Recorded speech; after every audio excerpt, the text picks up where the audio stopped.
मजलिस इत्तेहादुल मुस्लिमीन के सीनियर रहनुमा और जनरल सेक्रेटरी सैयद अहमद पाशा कादरी की तबीयत बिगड़ने के बाद पार्टी के कई एमएलएज ओवैसी हॉस्पिटल पहुंचे और उनकी सेहत के बारे में तफसीलात हासिल की। अस्पताल से बाहर मीडिया से बात करते हुए मलकपेट के रुकन असम्बली अहमद बिन अब्दुल्ला बलाला ने बताया कि सैयद अहमद पाशा कादरी की सेहत ठीक नहीं है और डॉक्टर्स उनका इलाज कर रहे, लेकिन इस वक्त आवाम की दुआओं की शदीद जरूरत है। अहमद बलाला ने मीडिया से गुफ्तगू में कहा, अभी हम अहमद पाशा कादरी को देख कर आए हैं, मिजाज ठीक नहीं है, इलाज तो चल रहा, हर जाविये से बस यही कर सकते हैं कि हम भी दुआ करेंगे और अवामुल नाज भी यही गुजारिश है कि अहमद पाशा कादरी की सेहत के लिए दुआ करें। उन्होंने अवाम, पार्टी कारकुनों और खासतौर पर सैयद अहमद पाशा कादरी से अकीदत रखने वालों से अपील की कि वो उनकी मुकम्मल सेहत याबी के लिए खुसूसी दुआएं करें। सैयद अहमद पाशा कादरी जो AIMIM के सबसे सीनियर और मोहतरम रहनुमाओं में शुमार होते हैं, तवील अरसे से तक सुल्तान सलाउद्दीन ओवैसी के करीबी दोस्त और काबिल एतमाद साथी रहे हैं। वो 2004, 2009, 2014 और 2018 में चार मीनार असम्बली हलके से मुसलसल कामयाब हुए। 2023 के तेलंगाना असम्बली इंतखाबात से कबल उन्होंने अपनी रिटायरमेंट का ऐलान किया था और इस वक्त वो पार्टी के जनरल सेक्रेटरी की हैसियत से खिदमत अंजाम दे रहे। सैयद अहमद पाशा कादरी की खराबी सेहत की खबर सामने आते ही पार्टी कारकुनों और अवामी तशवीश की लहर दौड़ गई। ओवैसी हॉस्पिटल में डॉक्टर्स उनका मुसलसल इलाज कर रहे, जबकि रहनुमाओं की आमद और दुआओं की अपील से वाज़ेह है कि मामला निहायत संजीदा है। अवाम उम्मीद कर रहे कि सैयद अहमद पाशा कादरी जल्द सेहतयाब होंगे। पाशा कादरी साहब की आयादत के लिए ओवैसी हॉस्पिटल आए हैं।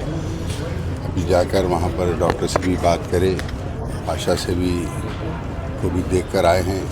हालत मिजाज ठीक नहीं है, इलाज तो चल रहा है हर जाविये से। बस यही कर सकते हैं कि हम भी दुआ करेंगे, अवाम उन्नास से भी यही गुजारिश है कि पाशा की सेहत के लिए दुआ करिए।